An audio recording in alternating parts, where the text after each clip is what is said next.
Okay, welcome everyone to the Township of Adelaide Metcalfe's council meeting. It's Monday, February the 2nd at 7 p.m.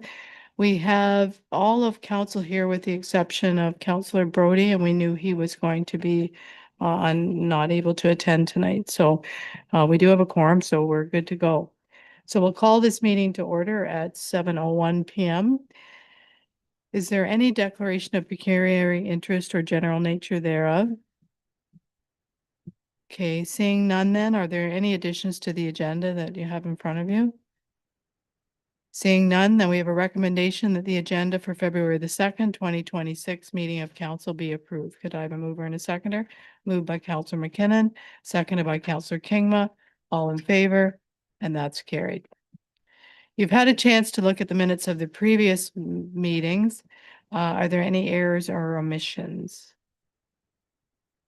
Seeing none then, we have a recommendation that the minutes of the Adelaide Metcalfe meeting of council held on January 12th, 2026 be approved and adopted as printed. Moved by Councillor Kingma, seconded by Councillor Campbell, all in favor, and that's carried. Okay, now we get into the tricky part of the meeting, folks. Under delegation and timed events, we have a recommendation that council sits as the court of revision under section 97 of the Drainage Act as amended to consider the winter drain at 7:01 p.m. Could I have a mover and a seconder? Moved by Councillor Kingma, second by Councillor Campbell, all in favor, and that's carried. Through the mayor, just to indicate, due to the absence of Councilor Brody this evening, and in order to ensure the court of revision is properly constituted with an odd number of members, council will be appointing 3 members to sit for both the winter drain and Richardson early drain. So the winter drain to begin with, can I have, the suggested resolution is that council appoint the following 3 members of council to sit as the court of revision under the Drainage Act for the winter drain. So if I can get. Okay, so we need a chair and then we need 2 councillors, so we need somebody to nominate somebody, I guess. Councillor Kingma, go ahead. I would like to nominate Sue Clark as the chair. Are there any other nominations? Yeah. And 2 councillors. Okay, sorry, I'm just being smart. That's fine, and 2 councillors. Go ahead, Councillor McKinnon. Thank you. Do we need a seconder for that, please? Councillor Campbell seconds that. So those appointments, all in favor?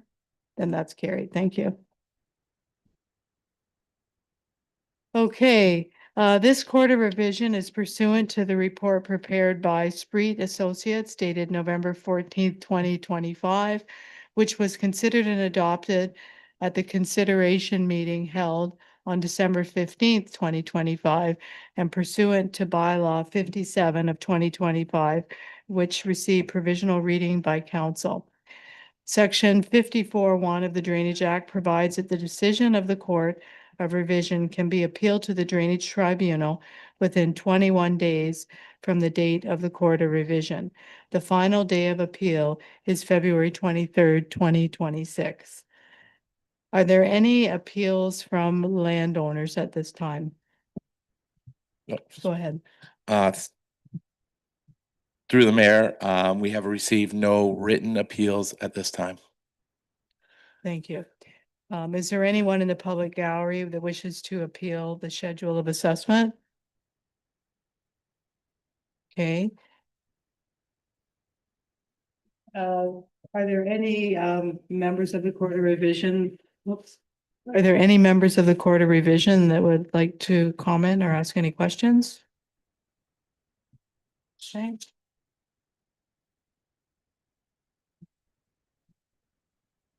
Okay, we have a recommendation that the assessments contained in the report for the winter drain as prepared by Spreet Associates dated November 14th, 2025 be confirmed as presented. Moved by Councillor Campbell, seconded by Councillor Kingma. All in favor? And that's carried. Thank you. All right, could I have a motion to adjourn the Court of Revision for the winter drain at 7:05 p.m.? Moved by Counselor Campbell, seconded by Counselor Kingma. All in favor? And that's carried. Thank you.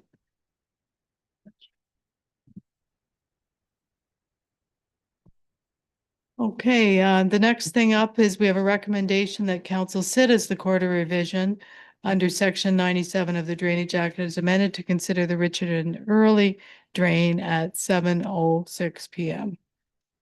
Moved by Counselor Kingma, seconded by Counselor McKinnon, all in favor, and that's carried. Yep. Through the mayor to members of council, same process here, as we will need an odd number.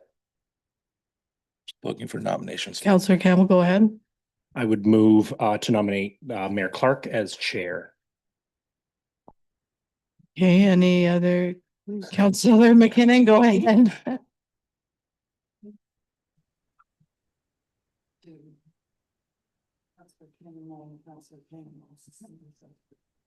Okay, so can we make that all one motion that we have the mayor and Counselor Kingma and Counselor Campbell as the committee for the Court of Revision? Yep. So could I have a seconder for that? Or who wants to move it, I guess? Campbell and McKinnon, thank you. All in favor? Carried. Okay, this Court of Revision is pursuant to the report prepared by R. Dobbin Engineering, Inc., dated November the 4th, 2025, which was considered and adopted at the consideration meeting held on December 15th, 2025. And pursuant to bylaw 58 of 2025, which received provisional reading by council. Section 54(1) of the Drainage Act provides that the decision of the Court of Revision can be appealed to the Drainage Tribunal within 21 days from the Court of Revision. The final day of appeal is February 23rd, 2026. Are there any appeals from any landowners? Through the mayor to members of council, the township has not received any written appeals to date. So that's for the Richardson Early Drain.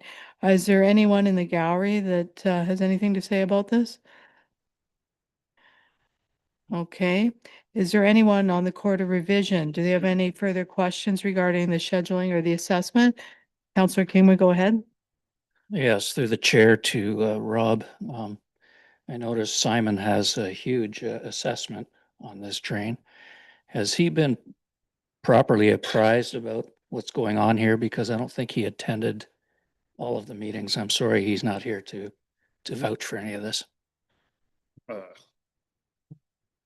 Through, I forget, through the mayor to members of council, I believe that he was. I have spoken to Dobbins after the fact, and I believe that everyone was notified of their costs, but I didn't speak to him personally. But they were given an opportunity to be aware of their costs. David, is there anything you want to add? I see you're joining us virtually. Through your worship, to the counselor, yes, I did speak directly with that landowner in particular related to his high assessment, and he had no concerns that were addressed. Okay, are there any other questions?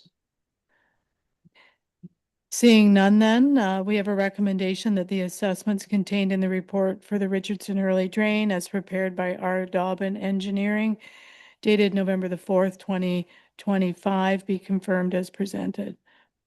Moved by Counselor Kingma, seconded by Counselor Campbell, all in favor, and that's carried. We have a recommendation that the Court of Revision for the Richardson Early Drain be adjourned at 7:09 PM. Moved by Counselor Campbell, seconded by Counselor Kingma, all in favor, and that's carried. Thank you.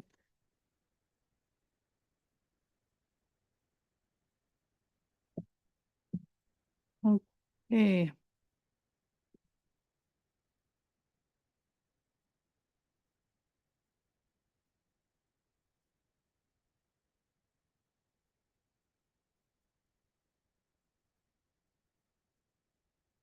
Okay, next on our agenda is item 6C. We have a delegation here, a presentation regarding homelessness prevention, connecting journeys home within community.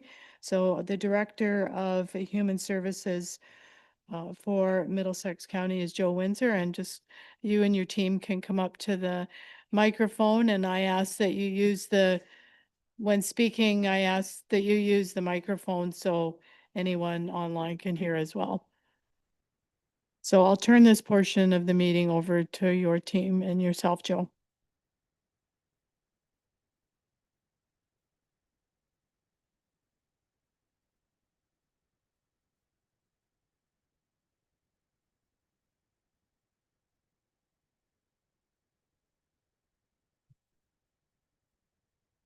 All right, and thank you, and through the mayor and to council, thanks for having us today.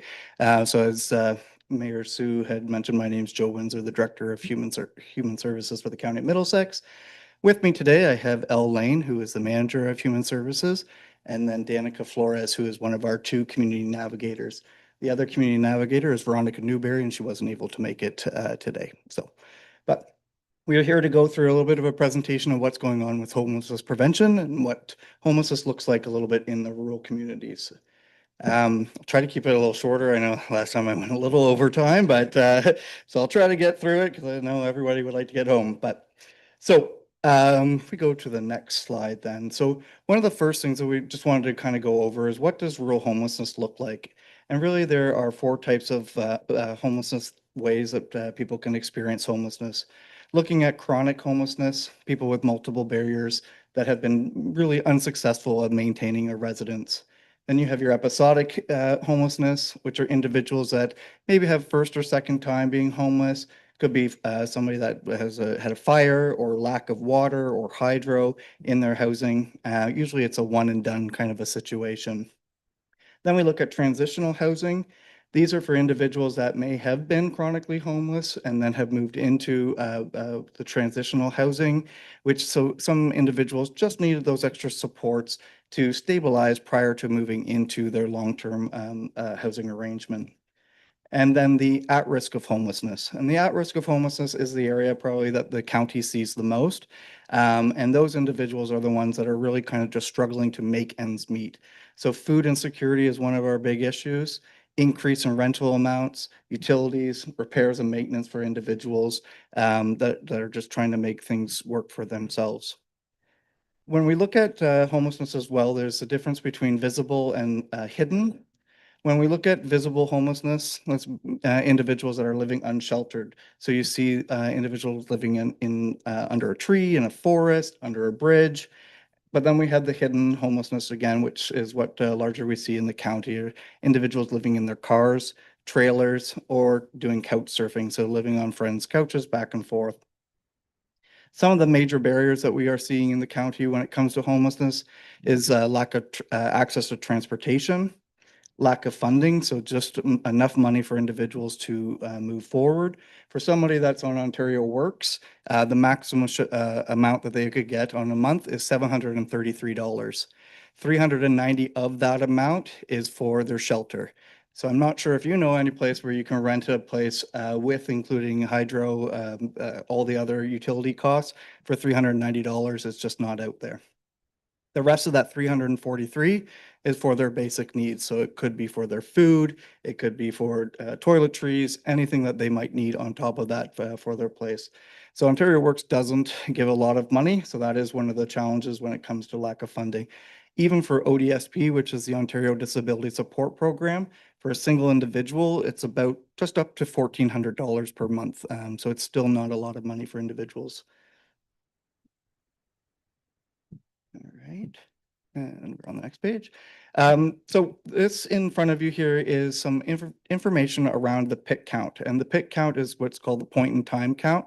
So through ministry reporting, we are required to do it every couple of years. And so this is 2024 data, but I will say we just pulled our by names data today, and so we had 42 individuals that were unique to homelessness in the year of 2025. So you can see that in 2024, we had 68. Now we're down to 42. That it is, I will give a caveat that the system that we're using is new to us. So it's called HIFIS, which is the Homeless Individuals and Family Information System. So there probably are more than 42 individuals, but those are the individuals that we've had direct contact. So in 2024, the pit count itself, though, the average age was 39, which the oldest is 71. And today we are actually just looking at our by name data, and we had 5 individuals that were over the age of 55 on our list. And just because they're on that list of the by name data and by name list, it doesn't mean that that person is completely unsheltered. We also add our at risk of homelessness to that list as well. Some of the top reasons during 2024, which are the same as we see now, talk about that lack of income, relationship breakdowns, whether it be a familiar or partner or whatever it is, conflicts with the landlord, income sources, talked about the amount, so it's not a lot of money, even if they're on CPPD or CPP, and employment income. We are seeing more and more people with employment income that are just having trouble keeping ends met, and they end up homeless at that time. So one of the things that we have started, which kind of sprung out through COVID, so around 2020, 2021, the Middlesex Accommodations Program, which is actually at a location that is here in Adelaide Metcalfe. And in 2024, we had over we had 77 individuals in 2024. So far, we've supported over 250 individuals. We do have a consistent wait list. So right now, I think we have about 10 to 11 individuals that are on that wait list, which the program in itself has 11 rooms that we rent on a monthly basis. With our partner CMHA, Thames Valley Addiction Mental Health Services. They're the ones that run the program. We fund it and support through there. Then in HIFIS, at the time that I pulled this data, which was back in November, we had 66% of those individuals that were in HIFIS were male. Average age at that time was 44, and 33% of them would benefit from supportive housing. So we do what's called a VI SPDAT, which basically helps tell us, what levels of support somebody might need. So someone might need a light touch and just be able to move forward, or someone might need a little more supportive housing. So Excuse me, Joe, Yes. just that acronym for everybody, if you want to explain the HIFIS. Yep. So HIFIS, it's the Homelessness Individuals and Family Information System. We love our acronyms in human services, so you need a dictionary just to talk to us sometimes. So we do have a few other community partners. So beyond the community navigators, we have YOU, Strathroy, WRC, which is the women's shelter here, and then CMHA themselves are within HIFIS too.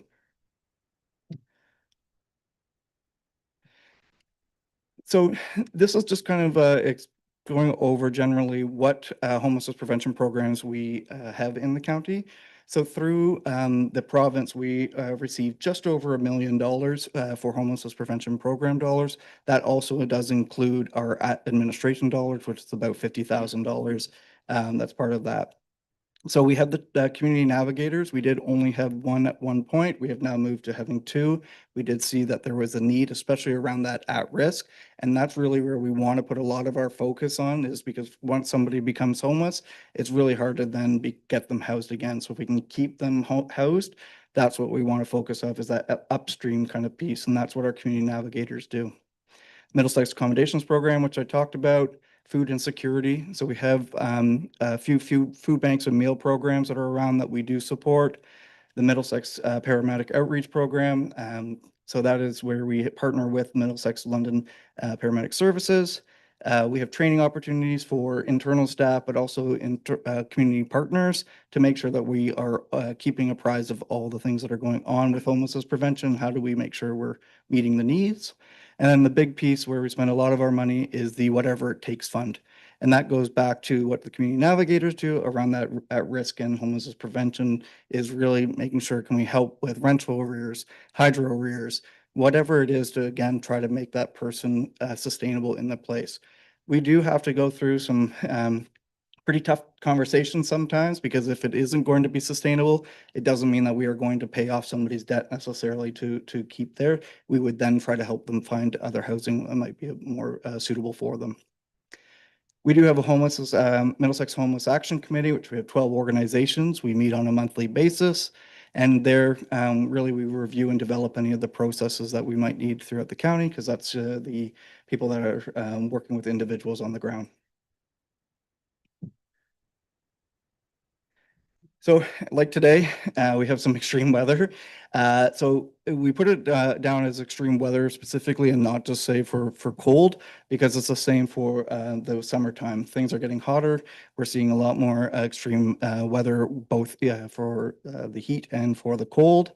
So for us, the way that we support any kind of the extreme weather response is we identify individuals.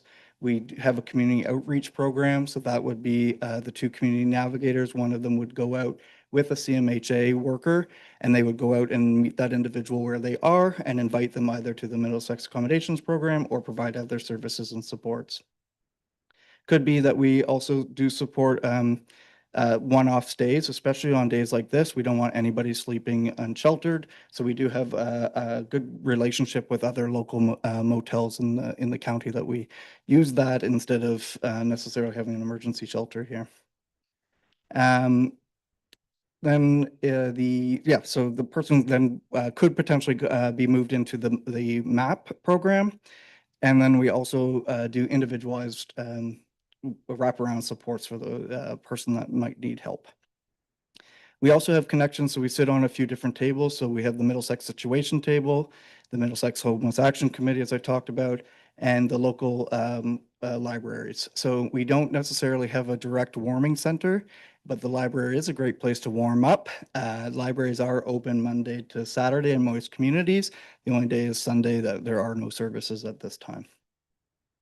So who to connect if you're seeing somebody that might need some supports? They can always reach out to our community navigators, local community partners, or directly to Human Services here at the county. That email address is a new email address, so we try to make it as easy as possible for people to remember. It's outreach@middlesex.ca, so if people need help, they can reach out through there.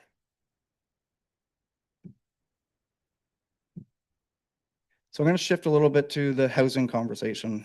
So housing is new under my portfolio for myself. So we are building on kind of what has been done in the past and how do we move forward into the future. So when it comes to housing, the City of London is our CMSM, which is the Consolidated Municipal Service Manager. So they are contracted, or well, not contracted, they are mandated by the province to provide housing services both in London and Middlesex. So we do provide the city with some funding for that. So that's one thing that we are working with the city, is really defining what the roles are between what the city does, what the county does, and what local municipalities do, because we want to make sure it's clear and we don't have any gaps in the system. We're going to be doing a full inventory review of this year of what housing is available, whether it be something that's directly connected to us or affordable housing throughout the county. And ensure we have all the available funding. So if there is something that the city can't provide, is there other programs that we can go out and see what funding's available for the housing? And making sure that we're shovel ready. So, and that local municipalities feel that they're shovel ready. So when things come up, like the Build Canada Homes funding that's out there right now, that everybody feels comfortable, this is it, and this is how we move forward. So some of the things that we need in the county is the affordable housing. As I said, rates for Ontario Works is not a lot of money. So affordable housing is that kind of next step for individuals to then hopefully move into that market rent. Then community housing, which is kind of social housing as well. That is something that we are working with the City of London and London Middlesex Community Housing to build more spaces here. And then last is the other pieces, supportive housing. And that's for the individuals that might just need a little more support before moving, or they might live there forever or move into other transitional or permanent housing. So, with all this great work, we kind of were just kind of known as the Homelessness Prevention Program. So we actually came together and we put together a logo, a slogan, and a tagline. So the Connecting Journeys is what you're going to see as kind of our promotional material, and Home Within Community. Because again, we want to make sure if individuals are in need and we may not be able to provide services directly in the county, if they go to the City of London, that they get home to their home community, because that's what we really want. Even with the Middlesex Accommodations Program, if there's somebody that we support that's from Thames Center that comes here, we would then also try to get them back to Thames Center if that's where they want to live in their home community, Lucan or wherever it is. So we, trying to wrap all of it together. So we did some consultations with community partners, with individuals with lived experience, county councilors and internal team members to kind of build this system. We're hoping that it helps with increased and streamlined access, understanding, and the education piece was another piece that was really, I felt what I heard quite a bit is that not everybody understood what housing is, what a transitional housing is, what rural homelessness really looks like. When you look at the papers and all that, some of the other communities that we're neighboring have a little bit more of a larger homelessness population than what we do. And we're trying to make sure that we don't get to that state as well. So there's that piece. And so what we have done, if you can go to the next slide for me, please, is we've updated our website. So you can, our middlesex.ca website, we have some new colors, and you can also see that those 5 homes and the little swooshes underneath it. So it is kind of a takeoff of the Middlesex County logo itself. And that's going to be our homelessness prevention program logo. So you'll see that a little throughout all of our promotional materials.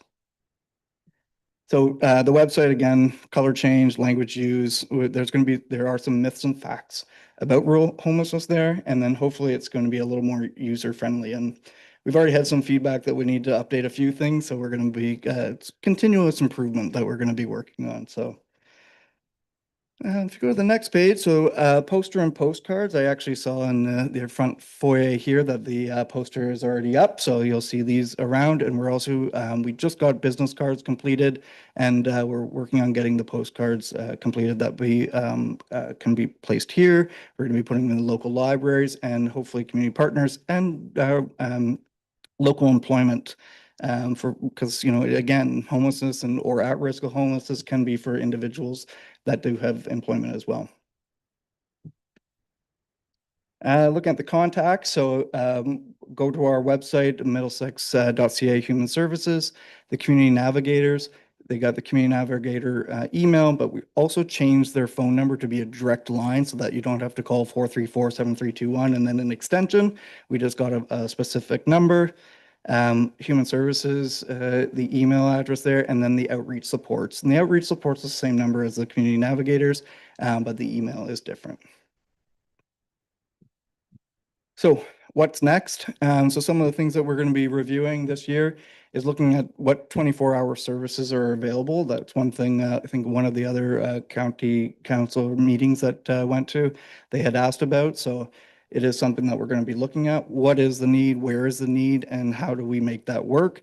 Right now, all of our services at this point are 8:30 to 4:30, Monday to Friday, because that's just what we work. So, but if there is going to be more of a need in the county, great, then we will build that if there is a need after we do some data review. Collaboration of resources, so working with our local municipalities to improve our processes and communications. We want to make sure, and that's one of the reasons we came, is that you guys are informed about what is actually going on in the homelessness prevention program and human services, and we want to work together. We think, we can't do it all by ourselves, so we need to work together around housing especially. So continuous improvement, talking about that. So using the data from HIFIS and some other data sources through like Ontario Works, we're going to be using some of that data to really make sure we're making some informed decisions. Presentations at local municipalities like this one, and then the distribution of the promotional materials. And the last thing I'll talk about is just the Housing Stability Action Plan. So the last one ended in the end of 2025. And we work with the City of London as a CMSM to create the plan. In the last plan, there was one that was specifically for London, and then we were an addendum for Middlesex County. This time, we've kind of done a different approach, and we did the same thing with the Children's Services Service System Plan, is that you'll see it that it's actually just one document, that there's a London section and a Middlesex section. But again, we're working together because we're supporting the same individuals. We want to make sure it's a cohesive path for individuals. So that being said, we are looking for feedback on that, on the plan.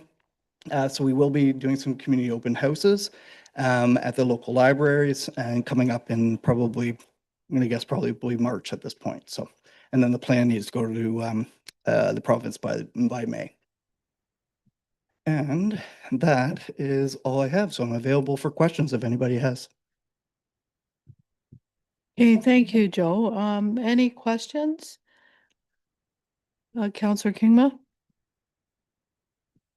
Thank you. Through the mayor to Joe, great presentation. I'm wondering if there's any collaboration with your department and the proposed development on Front Street in Strathroy. There's I think it's at 17 Front Street, some transitional housing is hoping to be developed. Do you know anything about this? Thank you. And through the mayor to councillor, yes, so we have been part of those conversations to make sure that it's informed, and really we help provide some of the data around what homelessness individuals are in, what would we need. So United Way approached us saying, you know what, they want to do something in Strathroy.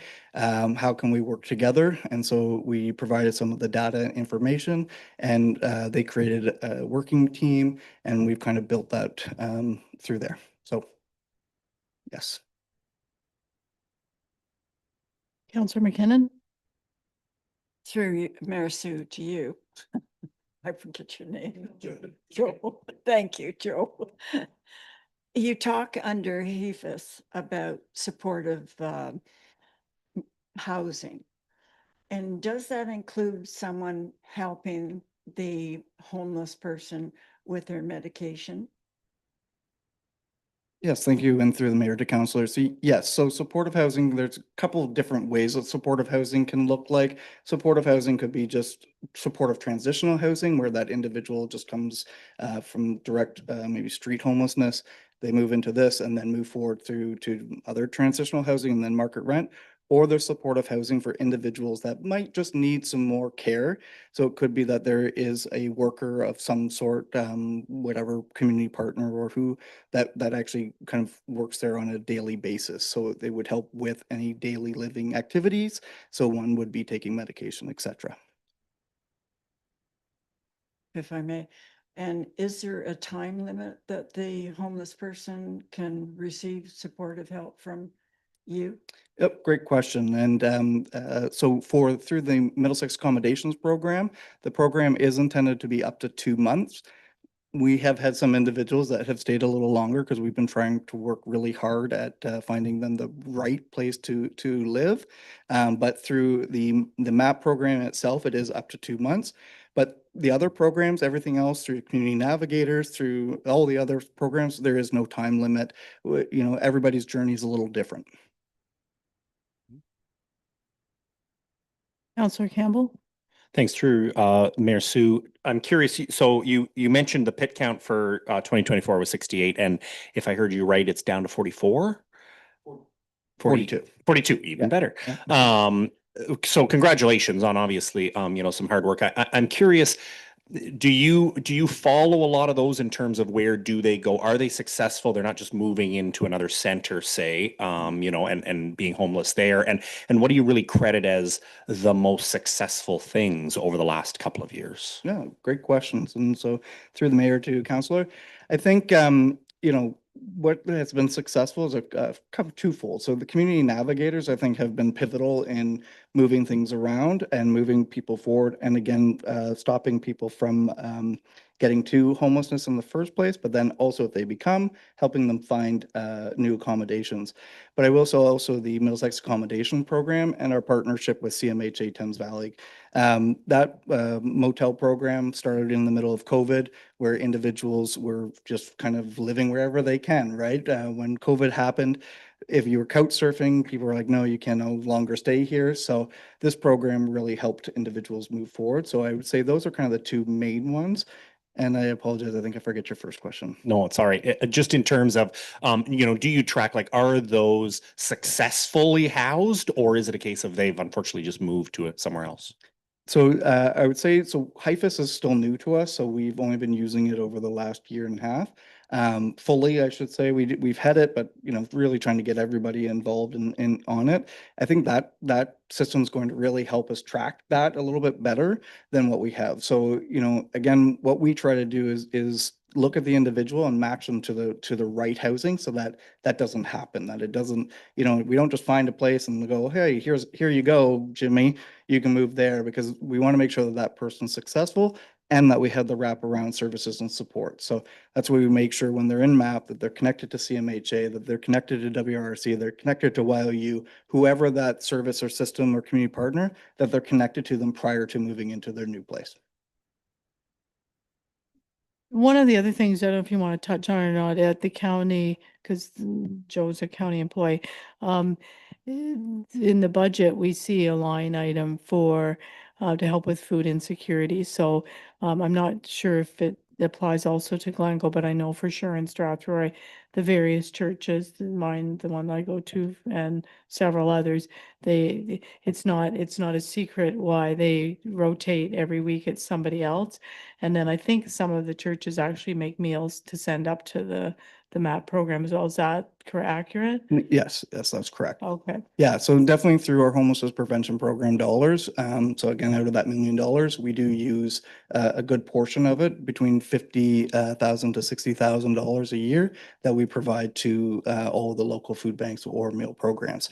Because what we have heard is that it's just nothing but increase of usage. And you're right, a lot of places have had to say to you that you can only come once a month, once a week, because unfortunately, there still isn't a lot of donations to a lot of the food programs and meal programs out there. But Yeah. Yeah, so I know you're hitting the right marks as you can with what the resources you have, that's for sure, and it's really appreciated. I think in our community, it's more of a hidden homelessness because we are primarily rural, but we also have a different culture out here today too.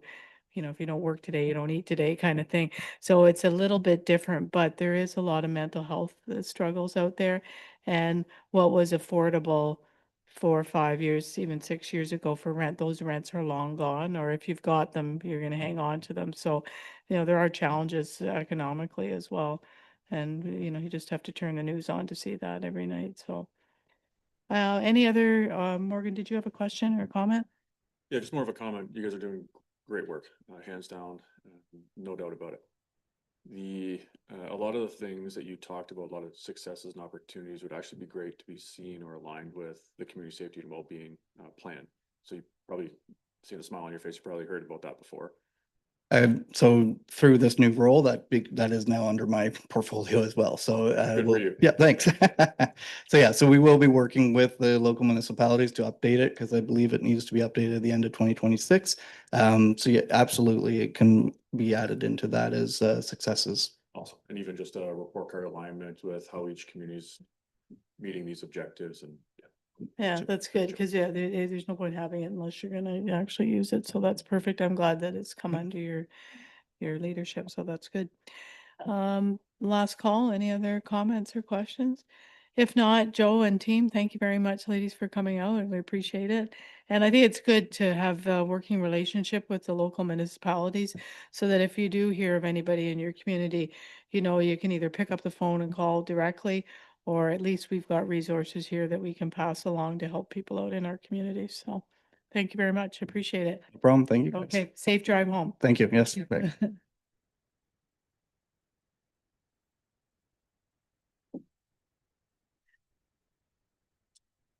Okay, we have a recommendation that the council receive the homelessness prevention connecting journeys home within community presentation. Could I have a mover and a seconder? Moved by Councillor McKinnon, seconded by Councillor Campbell. All in favor? And that's carried.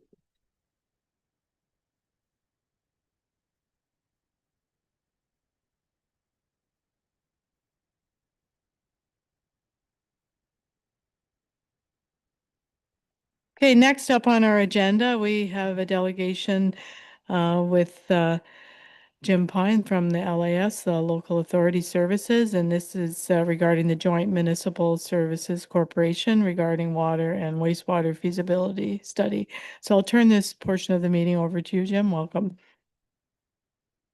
Thanks very much, Your Worship, members of council. It's great to be here. It feels like old home as I was listening to the presentation just now on homelessness, and it reminded me, unfortunately, in a way, because we're still talking about it, about the situation we have in Hastings County. When I was CAO, it was top of mind and center, and I wish we could never talk about it again because we would have tried to fix it, or we would have fixed it. We're trying very hard, but excellent presentation, if I might just say so. I really appreciate the opportunity to come here and speak to you about the work that we're doing. But first, let me thank Council for your good graciousness in letting Morgan and his staff work so closely with us as we work through the feasibility studies. Morgan is always on our calls and is bringing great information to the table as we work through the project. So I really appreciate you freeing him up to do this, and I'm really glad to be here. Just a quick thing about myself. I'm project managing the feasibility study work on behalf of LAS. I've been a part of LAS over the years as a board member years ago, and have followed all the good work that LAS is trying to do on behalf of the sector, generally speaking. I did 43 years in this business, in the municipal business, 33 as a CAO. Last 21 years was in Hastings County as a CAO. And I guess interestingly, 20 years now, ago, 21 now, I was on the expert panel that created the report called Watertight, a Case for Change in Ontario's Water and Wastewater Sector. We did that 21 years ago, filed a report, many recommendations, and frankly, for me, it's nice to see it come off the shelf in a way. It formed the basis of a lot of good work that the expert panel for LAS did in looking at water and wastewater a couple of years ago. So it's nice to be a part of the work going forward. So what we wanted to do, if we could just go ahead, Michael, a slide or two, is we wanted to come at this point in the work. We're about halfway through the effort and touch base with you. We did a session at Roma, and we had a number of counselors who were able to attend, but we wanted to bring it to you directly to your home communities. And tonight's a good night for it. So the project that we're talking about is developing a very detailed business case to evaluate whether it's financially feasible and practical for LAS to offer a joint water and wastewater municipal services corporation, or plural, maybe more.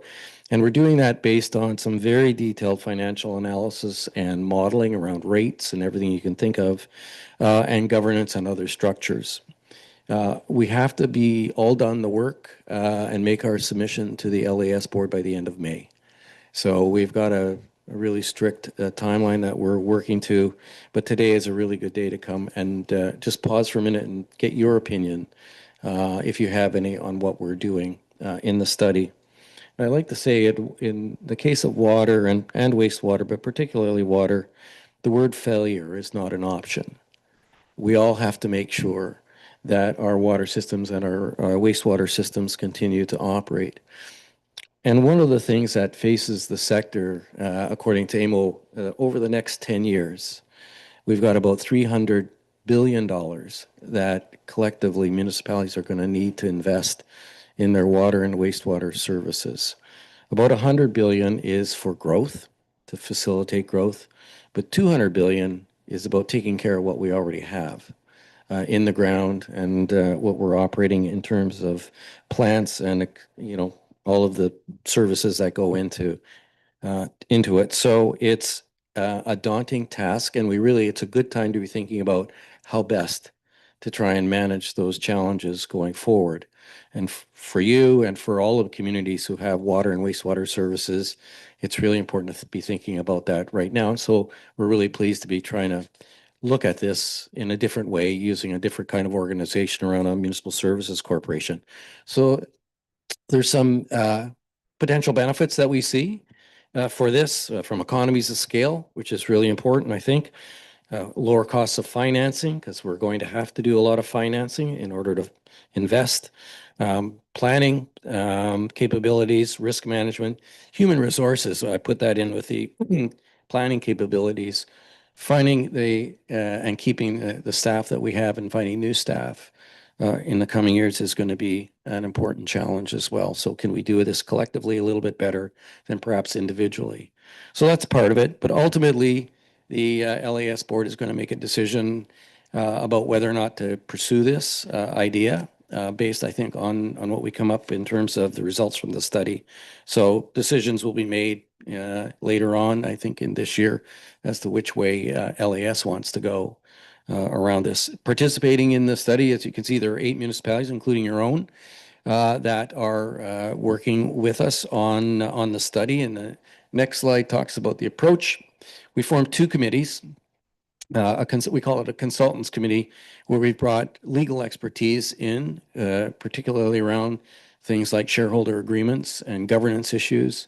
We've got financial modeling expertise. When you talk about standing up a corporation like this, how do rates get set? How are rates designed? What's the fiscal capacity that's required? All of those things. And we also have some really good consulting support in terms of folks who have municipal expertise, so understand the sector, have been involved in municipal finance. And so together, the consultants group does a lot of research, brings it to the next committee, which is the Municipal Partners Committee, which Morgan sits on. And we meet monthly, and we're probably going to be meeting a little bit more often than that as we get closer to the date and try to finalize the report. So we broke it into these 2 committees and are doing the work that way. What I want to talk to you about today is a little bit about where we're at right now and some key things. And one of the key areas is governance. And we've landed collectively around first principles. We need to talk about board size, board compensation, managing change on the board, composition of the board, and operating under the Ontario Business Corporations Act. There's some good reasons for doing those things. So we spent quite a bit of time talking about these critical pieces of an MSC. And today I'd like to just show you what we've collectively sort of come to a consensus on these particular issues. In terms of the board size, we think finding the right number is really critical. Not too big and not too small in order to be properly functional. So if we're talking about a situation where we've got 8 municipalities working together, we came up with a number between 7 and 13. We need an odd number, obviously, for voting purposes and those sorts of things. But you want it to be just the right size if you can, so that it's functional and it's efficient. So we landed on 7 or 13. Happy to hear what you might think around a number. The important part around this too is composition of the board. And this is important. 3 characteristics we see for the board. First of all, skills-based. And what that really means is, and I'm not sure who coined the phrase, it might be you, Morgan, or it could be somebody else, but I like it.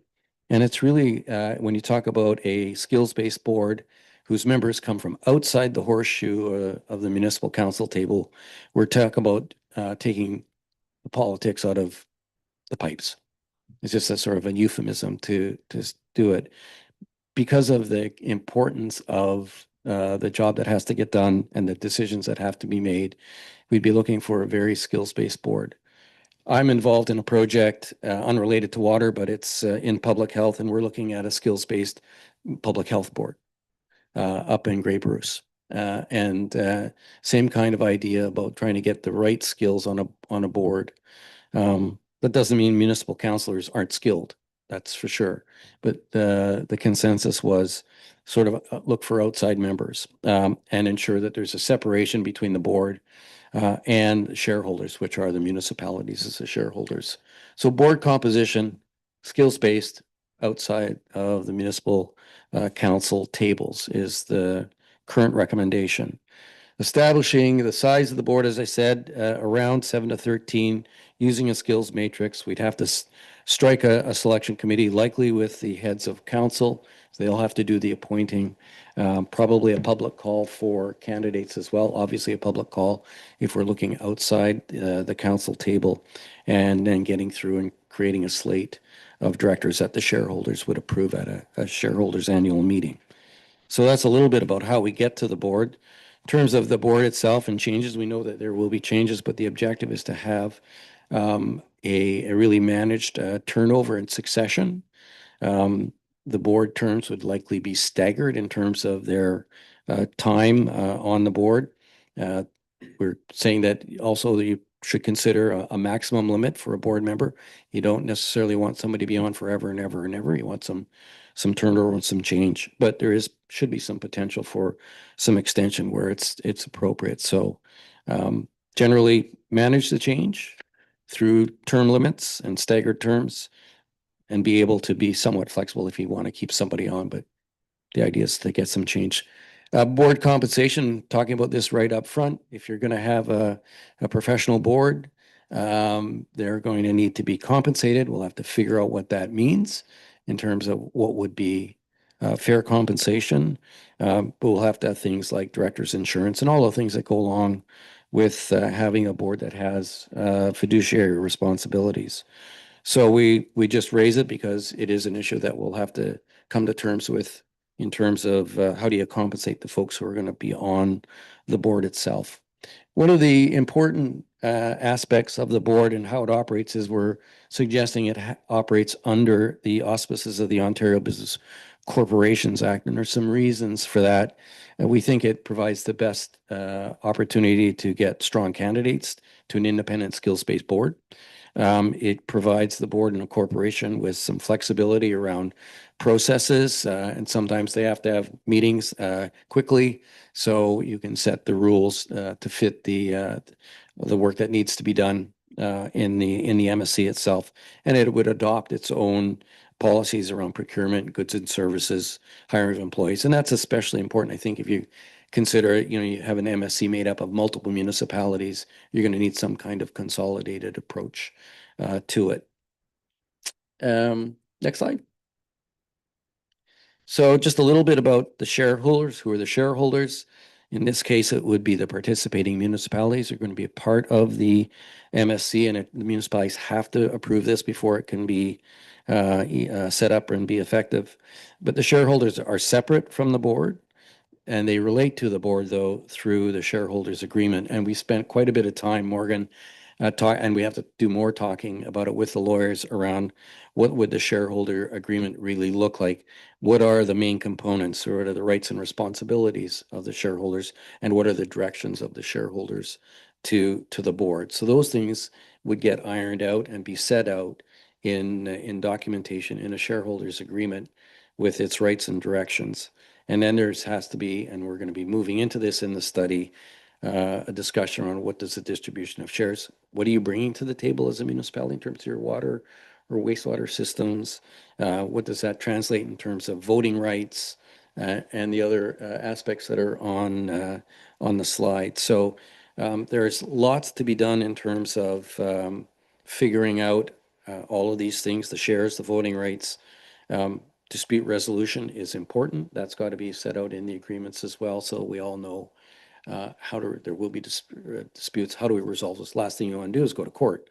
You want to set something up where you can try and sort that through yourselves or through some mediation or perhaps binding arbitration as a more effective and less costly way. So these are aspects that are part of the study that we're working through together. And as I say, have to have it all in place by the end of March. But the last couple of slides are really the really tough stuff is around rate design and rate setting mechanisms. How would this corporation do that? How would it come together and set rates across multiple municipalities, multiple systems? So a lot of detailed analysis going into what that would look like. But the fundamental principle that we're operating on is around this idea of full cost recovery, so that the systems need to pay for themselves. which is an easy thing to say, but hard to get to. We suspect that in the near to medium term, we're going to continue to need support from the province in many ways, many of the systems in order to make it all work. It's just, it's going to take time to get to full cost recovery. But at the end of the day, that's where you want to be so that you can manage your own affairs and you're not reliant on a grant or a subsidy that may or may not come. It's better to be in a spot where you can own and manage your systems based on its own financial sustainability, but nobody is of the view that that can happen immediately upon a corporation being stood up. It's going to take some time to get there because we're so reliant at this stage on support. So there's a lot to be done in the coming months. A lot of work around rate setting policies and design policies for rates. We're working on completing the shareholders agreement. What would that look like? And putting this into a shape where we will then make the analysis about, does this make sense? Does it really make sense to do this? We think it does. And I think we're all hopeful that at the end of the day, the study will prove that out, that this is a good option for folks to consider. But, before recommending that you should go set one up, it's better to know when you're setting something up, what does it really entail? It's a lot of work. But as I said at the start, what's ahead of us in the next 10 years and more is a big number for investment and a lot of responsibility. Water and wastewater are going to be around forever. And we just need to find ways to try and manage and invest in them as best we can in the sector and working with other partners, whether they're in the private sector or whatever. The fundamental basis of this in terms of ownership is public ownership. So this MSC is based on the assets being owned publicly still, not privatized. And I think, Your Worship, that's probably enough for me. The last question that I have is, are we on the right track? Because we'd really like to hear from members of council if you think we're on the wrong track for some things, or if we're generally going down the right path to try and get to the end of the study. And Morgan, I'm happy to let you jump in and add anything you want. Yeah, I'm gonna always jump in. I always find a path to speak on something, but to be honest, Jim, I think a lot of questions are also going to be left for the board of directors to resolve as well. Essentially, we're looking at standing up an organization, set up a board of directors, and then they're going to craft various policies, financial growth-based policies, where they're going to look at things like growth-focused communities where development might be happening more frequently versus where it may not be happening as frequently. So this is the first step to a lot of steps, I would say, where Adelaide Metcalfe would likely benefit with this municipal services corporation is through human and financial capacity in terms of water and wastewater systems. We just simply don't have the staff to take on water systems where development might require it. As council knows, we're also looking at a municipal services corporation in generally the same lane. There's a few parallels, of course, but it's to generally increase debt capacity so that we can swing big in terms of some economic development assets that council is looking to create. So there's a lot of work to be done. There's a lot of things for council to consider in the next few months, to be honest with you. We got a pretty busy workload to set up 2026. And a lot of the work that we've done with LAS and AMO has absolutely educated me for sure. There's some heavy hitters around that table. A lot of very interesting and dynamic perspectives that have taught me a lot in terms of how we could move forward with this in mind as well. So that's all I want to say. Great work, Jim. Thank you. Yeah, thanks, Morgan. And I just, I'm not trying to beat his drum, but honestly, Morgan is really important to the outcome of the study. Sorry. Is he up for a wage increase? He should be. Yeah. No, and I mean it sincerely. So as I said, there's a lot of work yet to be done. And Morgan's quite right that many of these tough decisions would be the board's decision. But we got to put the frameworks in place that they can make those decisions, and the shareholders or the municipalities would understand why those things would be done. I think even if you said go tomorrow to setting up an MSC, from the work that I've been looking at, you've got a year, 2 years to really imagine you have to inventory every piece of your infrastructure and know exactly what it is that you would be bringing to the table and all of that sort of stuff. So a lot of work once a go decision is made just to get to day one of an MSC actually owning and operating. But you got to start somewhere.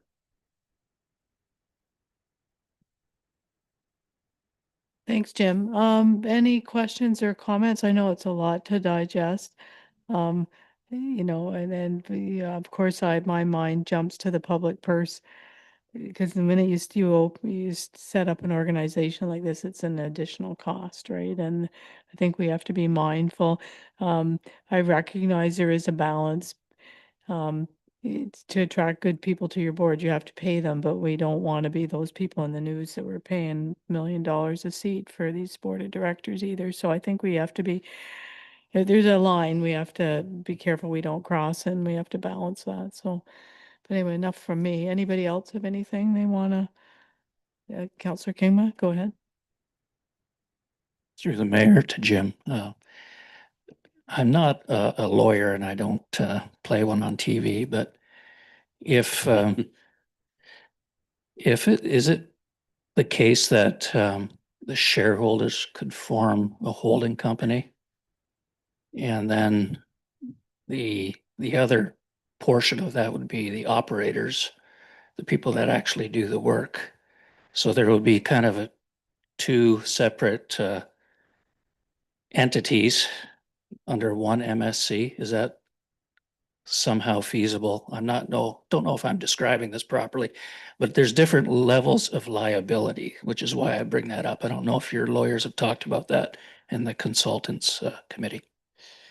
No, but it's something that we'll take back. There are coming up going to be a lot of discussions around how do you operate it? Who do you operate it with? Is it, are you going to go out and do contract out an Aqua style organization, or are you standing it up yourself? And so those things are all part of it. The holding company, I'm not a lawyer, so I'd have to get back to you on that one. But the shareholders, the owners, would be the folks who, the municipalities who come to the table as part of the corporation. But I don't know on the holding company side. I'd have to, we do have some pretty knowledgeable lawyers working with us, so I'll take that back to them. I'd like to pretend to be a lawyer, but I've always failed at it. Okay, any other questions for Jim? I know it's a lot to digest. Well, if Yeah, you if you do do, have any questions, just funnel them through Morgan and. Yes.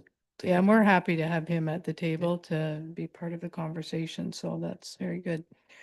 Okay, if there are no further questions or comments, we have a recommendation that council receive the Joint Municipal Service Corporation Water and Wastewater Service Feasibility Report. Can I have a mover and a seconder? Moved by Councillor Campbell, seconded by Councillor Kingma. All in favor? And that's carried. Thanks so much, Jim, for taking the time to come tonight. We appreciate that.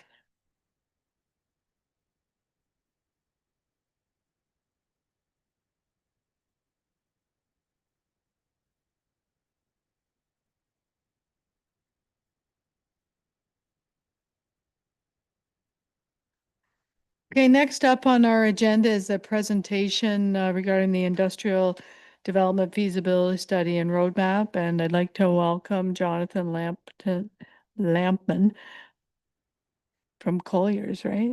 Yes. Oh, and Daria's online too. Didn't see that. Okay. Well, there she is. Hello. Okay.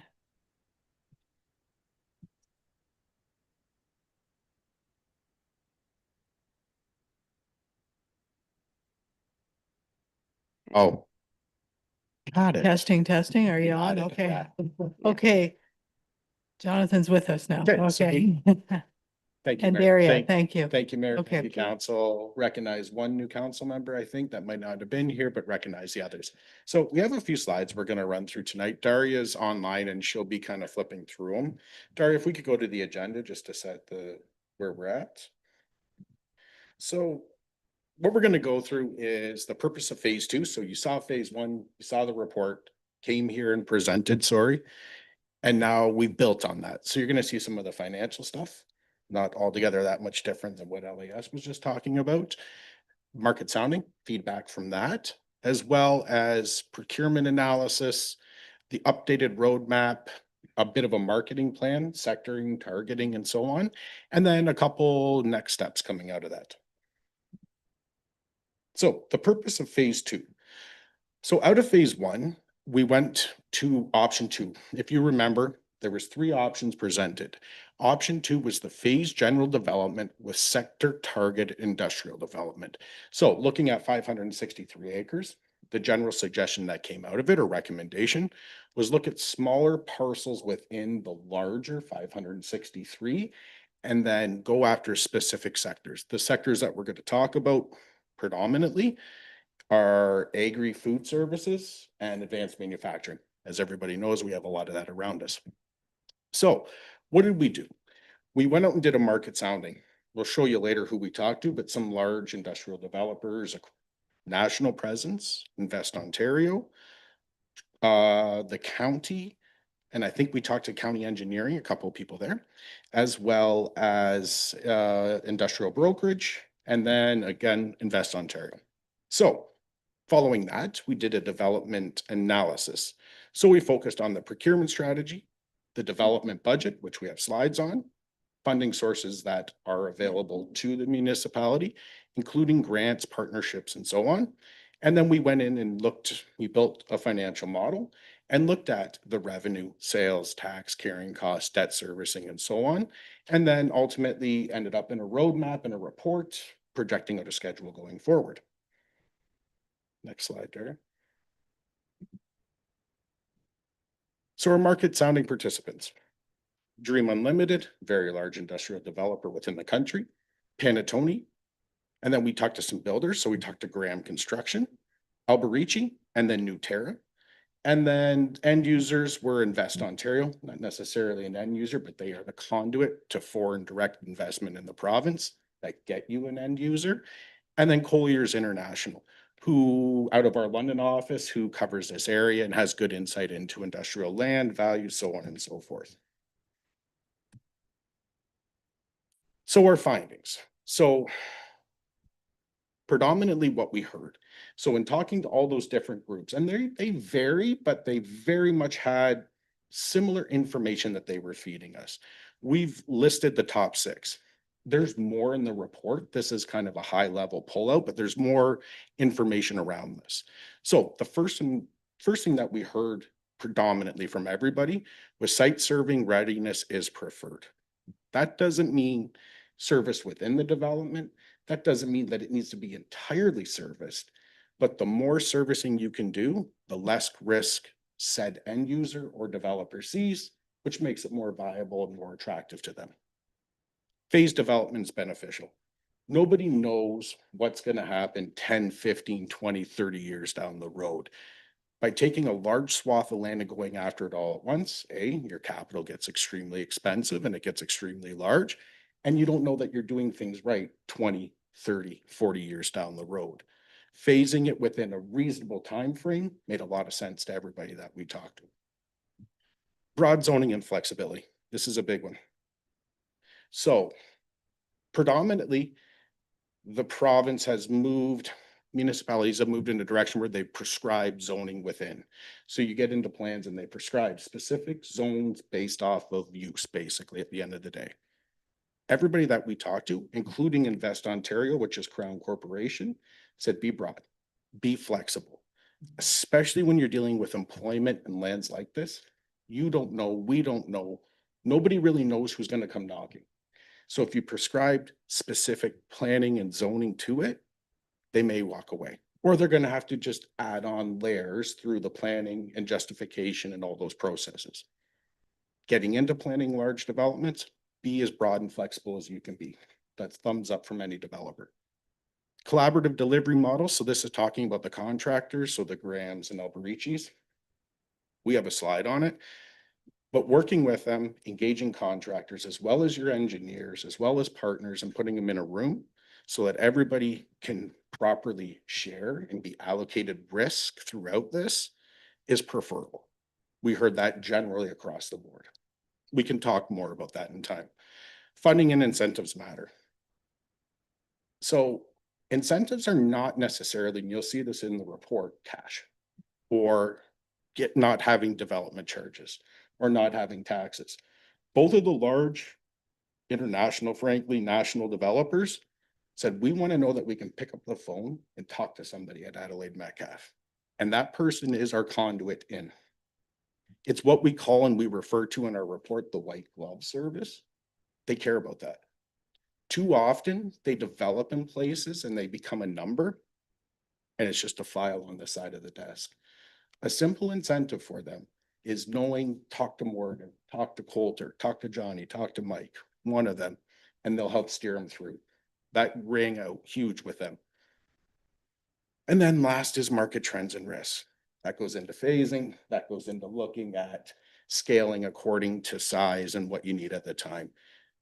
Obviously, we all know about the market trends and risks that are going on right now that could impact this. They flagged it obviously through our conversations. So in regards to number one, end user certainty can influence investment. If they know they can show up, put a pipe in the ground through their land and connect to something that's existing, they're more apt to take it. If they still need studies and so on and so forth, things need to be done, they may not be as apt to take it. Now that depends on who the developer is going to at the end of the day. If they got a user that needs the land and is looking for the location, they come to the table and they'll go. But generally speaking, if the more ready you can get those lands, the more attractive they are to the broader market to come in and develop. Modular infrastructure solutions. So one of our engagements was with a modular wastewater treatment plant provider. They may offer advantages. You've seen the cost before, you're going to see them again in the roadmap. Big communal systems cost money.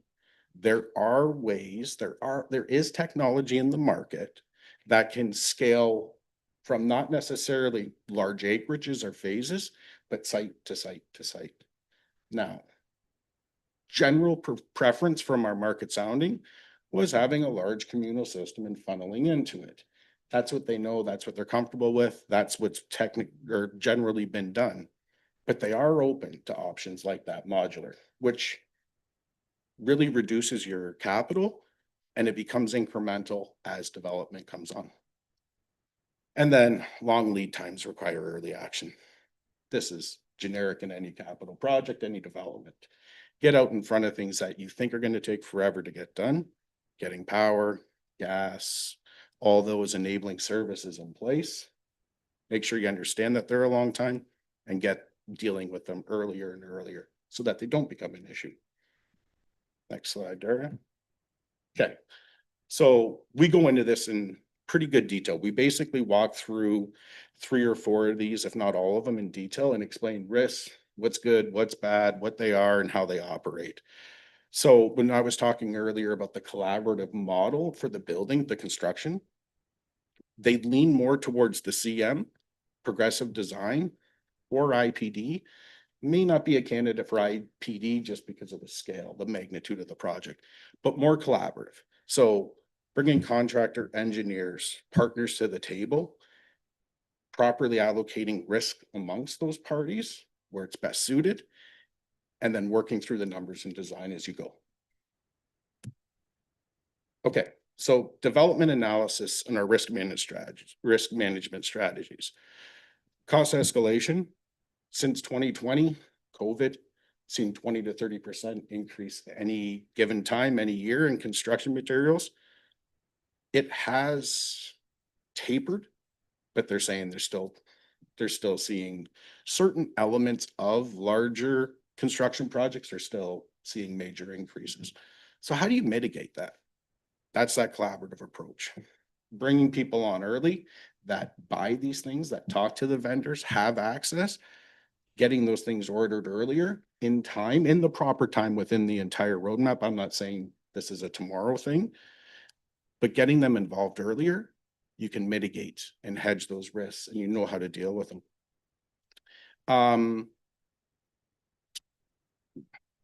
there's another one there. And on the heels of the LAS, consider an MSC to reduce exposure to the municipality, the shareholder, as LAS was talking about. And then phase your procurement to secure long lead. Permitting and approvals. These are long lead items, but just on the softer side. Get out in front of all the ministries. Depending on what needs to be done, which will get further refined through the roadmap, early often engagement will help the municipality. Servicing uncertainty. So explore potential partnerships. So not knowing exactly how much gas or what gas is required, power, water, wastewater for that matter, they're relatively easy because they're within your care and control in time. Gas and hydro are definitely not within your care and control, and getting access to those utilities, not so much gas, mainly power, is becoming increasingly difficult within the province. Understanding what you need, working with partners, understanding what end users want, and getting in front of utilities like Hydro One earlier will benefit the development down the road. Again, long lead equipment, we identify transformers, all part and parcel with that discussion. And then market absorption, it's an obvious risk. So that's where we come in with the phased approach, as well as a couple other mitigations, like sector targeting, agri, and advanced, where there is a workforce that's here, they know how to do these things, and moving and marketing towards that will help. It'll help absorb that quicker for the end users. Okay, next slide, please, Daria. Budget and financial feasibility. So we are sitting basically in that due diligence to planning feasibility. We're in the initialization steps plural of that roadmap. So enabling infrastructure, we focus in on step 4, obviously, because that's where the bulk of the capital costs come. So the enabling infrastructure, including the wastewater treatment plant. So all essential services. So that's not services within the development. That's not what we plan for. We plan for a wastewater treatment plant, acquisition of land, again, a communal system owned by the municipality, and then everything to get servicing to that site. Having proper partnerships and people in place that can develop within the site, they would take care of everything internal to it. That's an option that needs to be explored. The high level estimate covers several components. I just kind of spoke to them and you're going to see them in the next slide. So we highlight the point at the bottom, but being able to provide wastewater treatment service is probably the single biggest thing that any developer wants to see. Water can be pumped and piped. It doesn't need to meet grade. It doesn't need to be treated. It's not as complex. It can be, but it's typically not. Stormwater is done within the site. The thing that they want to see is wastewater treatment. If they know they got that, the rest will come into play. Generally what we heard and what we know of the market. Next slide, please, Daria. So budget and financial feasibility. So the construction costs, as you can see, the total fixed costs, we have at about 36.4 million. Design, engineering, studies, and so on supporting is around 4 million. And then we've added the 800,000 for the land acquisition. The land acquisition is not the first 50 acres. It is an assumption on land value for that wastewater treatment plant to sit on. Then you get your 41.2. So what we've also done, and you'll see it in the next slide, is we built in some annual operating costs to build out the model.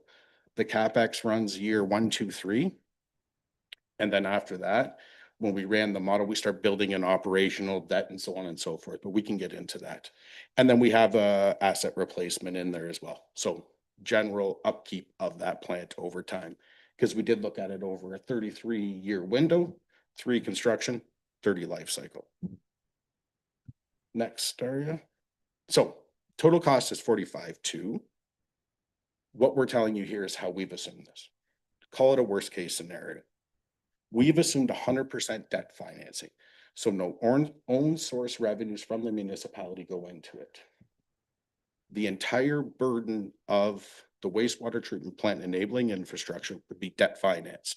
We use Infrastructure Ontario rates to build out our model. And you'll see the rates in the report that we use. Different one in construction versus a different one for the debt. That's a worst case scenario, obviously, of which, based off what we know, what we're seeing, what's recently come out, upwards of 50, if not more, depending on the grant stream that's out there, could be funded through grants, could be moved to partnerships, and so on and so forth. What we've given you is a worst case scenario. So the financial feasibility, next slide, please, Dart. This is how you're going to generate revenues. So we built the roadmap. We projected high level order of magnitude expenses. Where's your money going to come from to offset said expenses over the 33-year cycle? As you can see, metered revenue is a large contributor at 62.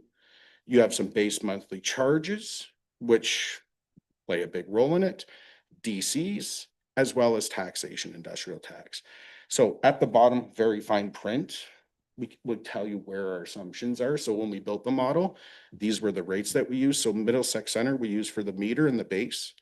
Development charge, we used Adelaide Metcalfe's, I think it was $11 per square foot for industrial. And then we used your 2024, 2025 industrial tax rate to generate the revenue. So what does this mean and what does it look like? Next slide, please, Daria. So over the life cycle, so that's 33 years, total inflows based off the slide before, metered rates, base monthly charges, so on and so forth, you bring in about $149.7 million. The cash outflows, excluding debt service, and that's a critical piece, is 72.7. The debt service is 86.9, which has net cash flows, and we bring them back to today, of negative 9.9. So 147, 159.9, a net cash flow of negative 9.9. That's assuming the entire project is debt financed, all on the burden of the municipality, and that there is no grants, no partnerships, no contributions from anybody else. This would be you taking it on yourself and all that living up over that duration. And we can get into that in further detail if you would like. So it is truly a worst case scenario. Grants, programs. So hypothetically, you go for a wastewater treatment plant, you get a $10 million grant. Your net cash flows go to zero. So now you have something that's technically, as long as everything stays the same over the next 30 years based off the financial model, we did project inflation, we did use discount rates, we did look at it all. The project would be a net zero at the end of the day. So there are very simple things that can offset that negative net cash flow. You'll see you got $86.9 million in debt. If you shrink the amortization, in a given year, you're going to pay more because you're going to owe more against it, but the interest cost is coming down. That's how you start reducing that negative net cash flow. Okay, next slide. So the updated roadmap. So we've not considered any alternative financing, like we've said, fully debt financed by the municipality. We've not input any of the partnership stuff like I've talked about. And it should be noted that the timelines associated are mainly dependent on land availability and availability of resources as we get. So as you move through the roadmap and you move through, should council decide to, and should they start embarking on some of the things that are laid out, those numbers that we produced will start to become refined. Infrastructure requirements that are specific to the first 50 acres. Maybe it's 100 acres, maybe it's 30. They'll start to become really refined and you'll start to really understand what the impact is. What we're giving you is a high level order of magnitude based off of what we know, what we've seen in Southwestern Ontario, what we're dealing with to set a table. But further refinement could completely change what you saw on the financial side of things. So our roadmap largely remains unchanged. We brought a couple things forward into the initial eyes that were in a little later. The project costs have changed a little bit just based off of what we found through the market soundings when we talked to developers, when we talked to builders. But generally, it follows the same path as before. This is all detailed within the report as well. So moving to the next slide, Daria. So the market and investment attraction plan. So a few things that the municipality can do that is going to benefit them based off of what we heard from everybody out in the market. Structuring and offering sector specific incentives. So possible deferrals, possible rebates. They like that kind of stuff. It's not to say that you have to, but they do like that kind of stuff. The other I spoke about is not the financial, but just having that white glove service. They all really like that. No cost involved in that. Continuing to work closely with county economic department for the purpose of developing a cohesive marketing strategy, lead sharing between the municipality and the county, and then distribution of marketing materials. County knows that you're on the map. The county's out talking to end users, developers all the time.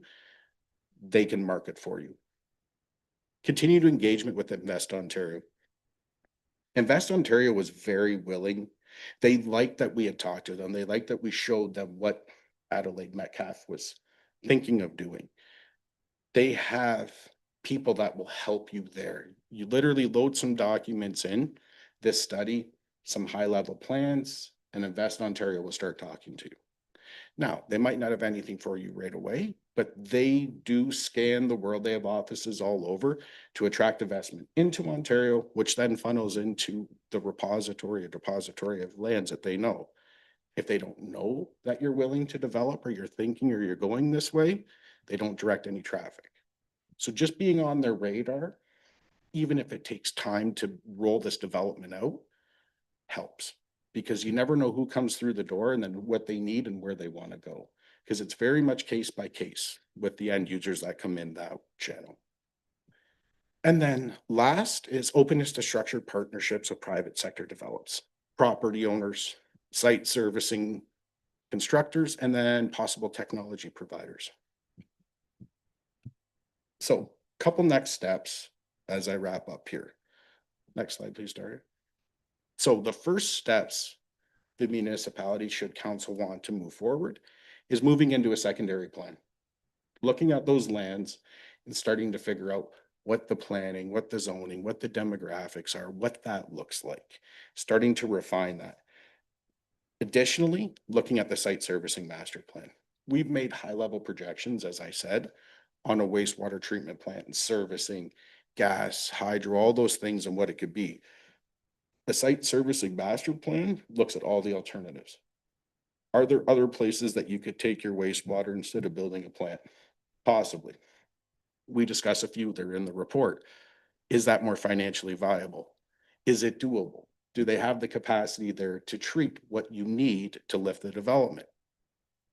Then they start focusing. Yes, yes, yes. Okay, this is a really viable solution for the municipality. Then things start to move in that direction. But those are the next things that kind of further refine and bring that scope really into focus on where to go and how to go next. And then development and approval funding strategy. Constantly be looking for grants, talk to partners, discussions around MSCs, all these kinds of things need to happen in parallel and constant, because once, should somebody come, should it land, should it move forward, you've got a backlog of people to talk to that you've talked to that can come to the table and you might be able to bring a solution forward quickly. Next is our general limitations. I will not go through this. They're there to read. And that's about it. So I'll open the room up to any questions. Thanks, Jonathan. Well, there was a lot to digest. It's a very interesting report and I appreciate it. And I think it's great that we had LAS here tonight too, because that is part of the conversation, of course. Are there any questions, comments for Jonathan? Hear it? Through the mayor to Jonathan, I appreciate the presentation. I don't think, this is going to sound presumptuous, but I don't think we should send our effluent to Strathroy. So a package plant is probably an excellent choice, just given that it could be tailored to the type of effluent that we're expecting to have to produce. So I just thought I'd get that comment out there. It's more neighborly to look after our own waste. think that's just a comment. I don't know that it requires a Noted. response. Noted, no response over here. We're not gonna drop the gloves here tonight, so, yeah. Okay, and I mean, if anybody has anything, like, once you digest this, I know you had read it ahead of time, but it's another thing when you go over it. Yeah. If you have any questions, reach out to, through Morgan to Jonathan. And Morgan, do you have something you want to add? Yeah, and I guess I just want to give council a little bit of a look at the future. Johnny and I are working through the county loan program application that has to be brought forward to council. So there's some decisions that are going to need to be made by council in the future. We anticipate that going to February 17th meeting so that we can move quickly with the county, get it on their agenda in March, hopefully. So council's gonna have a decision point at that time as well. So happy to have a lot of conversations between now and then in terms of any questions council might have or concerns that I can help either understand, get answers to, or mitigate. The other thing that we're going to be looking at likely on February 17th is this Municipal Services Corporation concept. So we need to get the project underway. We need to look at maybe potential partners that might be involved in that discussion and how we can move forward. And then resulting of the county loan program decision by council, we would turn that into a request for proposal for the site servicing master plan and the secondary plan for these lands. So that gets us going pretty quickly. Those two projects would likely take 12 to 18 months to complete, just to give a practical consideration for council. So if this is something council wants to do, we'll move as quickly as we can and try to compress some timelines, of course, to try to bring these things online, find partners, look at other delegations or meetings with various ministries, MECP and MTO, and ongoing conversations with the Ministry of Economic Development. So it's kind of a look at what the future might bring, and certainly a couple of those things on February 17th. So Morgan's gonna be busy. That's a nice way of putting it, so. Any other comments or questions at this time? Councillor Kingma, go ahead. A comment through the mayor. I wonder, they're going to do a secondary plan, but this is kind of a chicken and egg scenario. Are we going to know if we have an anchor tenant, in which case, what size are we subdividing parcels? Like, we don't have a clue really. We want to cater to a developer, but if we draft a secondary plan without having a lot of knowledge about who's coming, I wonder how viable the secondary plan is going to be. A big thing about, through the mayor to the council, a big thing about going into that secondary planning phase is you start clearing things like archaeological. And you start looking at geotechnical and you start looking at those elements, right? So to know that the end user, that specific end user is coming, nobody knows that when they start that plan. That kind of ties back to that zoning flexibility.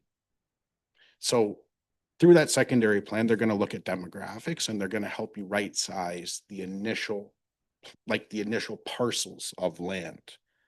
So they're going to use a lot of demographics and a lot of information that they know to say 50 acres is probably what you want. And generally you kind of want to chop it up like this. But you can use large blocks within that too. You can block it and put, I'm not saying the planners would agree to this and that goes through that process, but you can put large blocks with pretty permissive zoning on it. It doesn't need to be focused in, but you are de-risking the project. So they know that the lands are intended. They know that everybody's moving in that direction. So everybody's thinking about it, which de-risks the project a lot for anybody. But to your point, it is kind of a chicken and egg. Like, are you de-risking it right and at the right time? Yeah.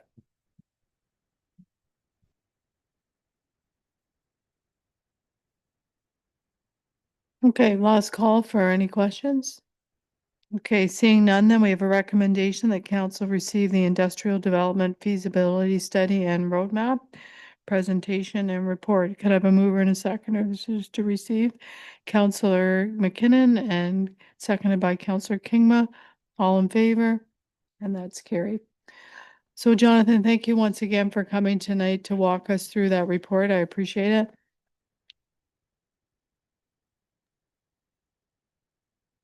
Okay, next up on our agenda is the consent agenda, and I think right off the hop, we'll pull 7A and B out because we need to appoint people to quarter revision in other municipalities. Is there anything else anyone wants pulled out of there? Counselor Kingma, go ahead. 7E, please.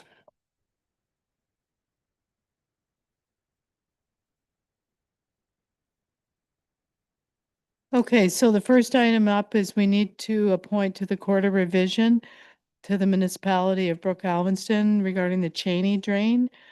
We need somebody to attend that meeting on February 26th. Do I have a volunteer? Okay. So could someone make that a motion that council appoint Councillor Campbell to the Court of Revision for the municipality of Brook Alvinston with respect to the Cheney drain on February 26th, 2026 at 4:30 PM. Moved by Councillor Kingma, seconded by Councillor McKinnon. All in favor? And that's carried. The next one we need to appoint to the Court of Revision for the municipality of North Middlesex regarding the Elliott drainage work. I need direction here. So Councillor McKinnon? Okay, so do we have a seconder for that? Councillor Campbell? All right, so we have a recommendation, council appoint Councillor Kingma to the Court of Revision for the Elliott Drain. That's been moved, seconded, all in favor, and that's carried. Thank you. The next one up is Middlesex County Employment Lands Readiness Program. Did you have a question on that, Councillor Kingma? Thank you through the mayor to Morgan. Have you had pre-consultation meetings with the county concerning this? And do you have to produce, some unwieldy documents in order to get this off the ground? Thank you, Councilor, for your question through the mayor to you. Johnny and I were just drafting the application itself. It's not all that onerous. Of course, we do have to provide some quotations for the project work that needs to be undertaken. It hasn't been all that bad. I did talk to Josh White, who seems to be the lead of the program.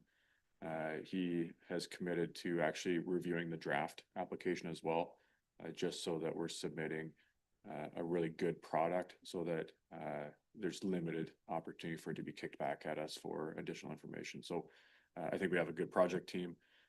Johnny's done a great job putting the draft application together. And I think, well, it's actually on my desk right now to be reviewed. And I think we're well on our way. Okay, follow up. Thank you. So I read the conditions and it said we had to produce a demonstrated market potential and a meaningful financial commitment. So there's a vagueness to that. Is the county really flexible?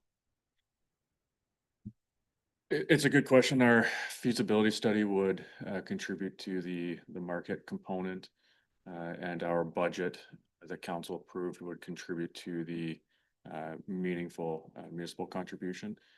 So far I haven't, through preliminary conversations with the program lead, I don't have any concerns with what we're able to provide to respond to some of those checkboxes.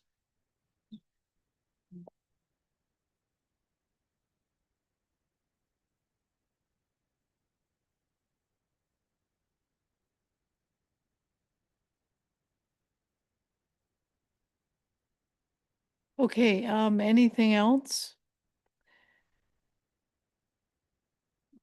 Then could I have a motion to receive and file item 7C, 7D, and 7E? Moved by Counselor McKinnon, seconded by Counselor Kingma, all in favor, and that's carried. Thank you. Okay, next up is the correspondence. We have a request from the city of Peterborough to support a resolution regarding sustainable funding for police.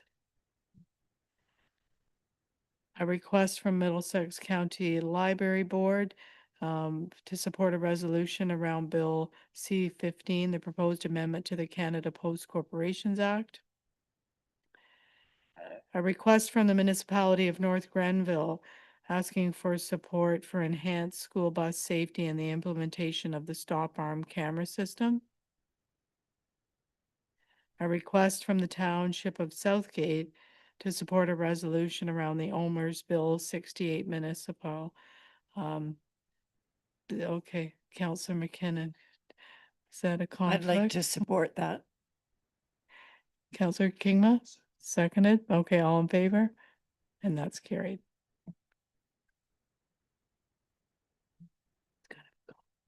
She's on mentioned. Okay, the last item is a request from the United Counties of Leeds and Grenville. A request to support a resolution around the Standardized Council Code of Conduct Bill 9. Counselor Kingma, go ahead.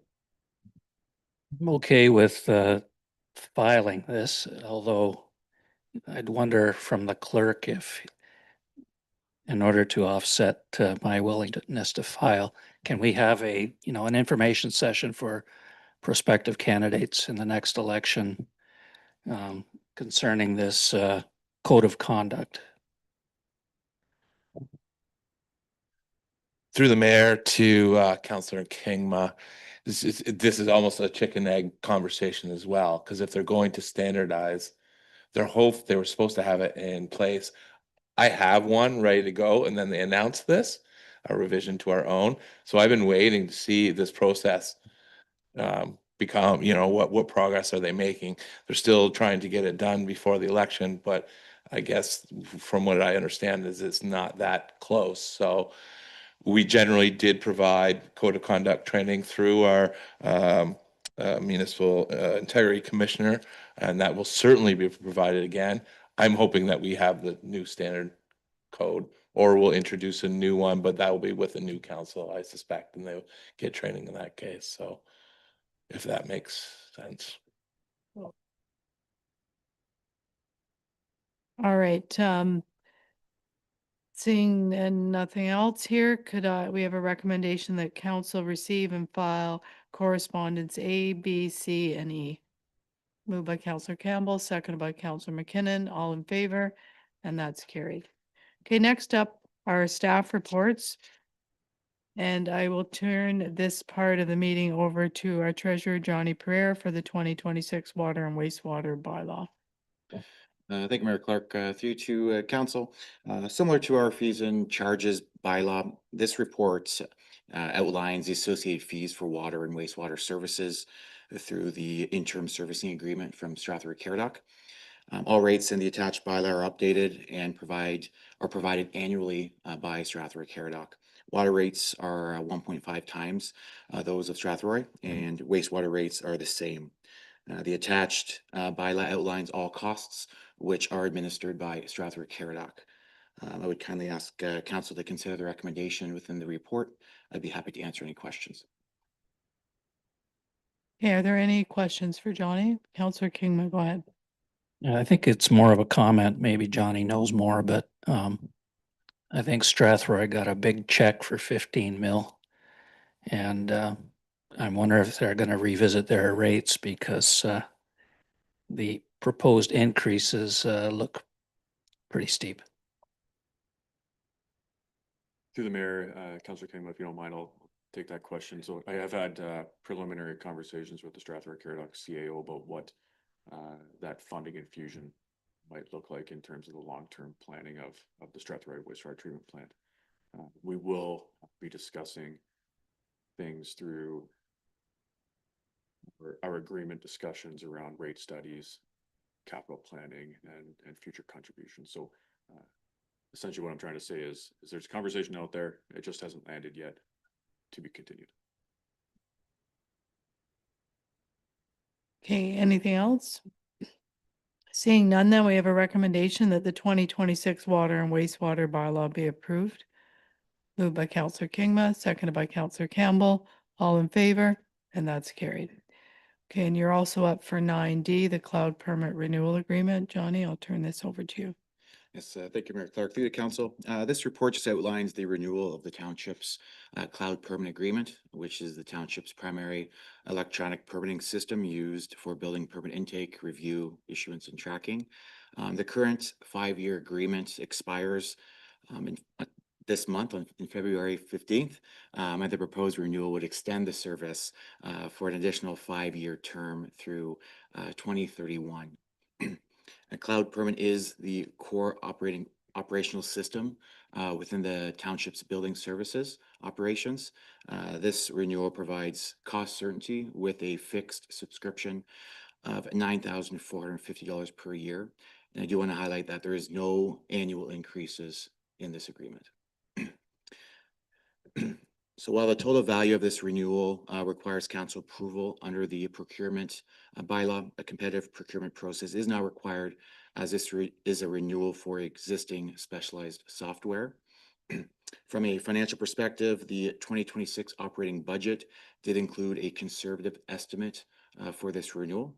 So there is no impact to the budget, as we budgeted slightly more than what the renewal came in at. So no impacts there. Again, I would kindly ask council to consider the recommendation in the report, and I'd be happy to answer any questions. Great, thanks, Johnny. Any questions? I think it's pretty straightforward and our building team uses this, so we have to align with them. If there are no questions or comments, we have a recommendation that council approve the renewal of the cloud permit agreement for a 5-year term commencing February 16th, 2026 and ending February 15th, 2031 at an annual cost of $9,450 plus applicable taxes. And that a bylaw be enacted to authorize the clerk to execute the renewal agreement with cloud permit. Could I have a mover and a seconder? Moved by Councillor McKinnon, seconded by Councillor Kingma.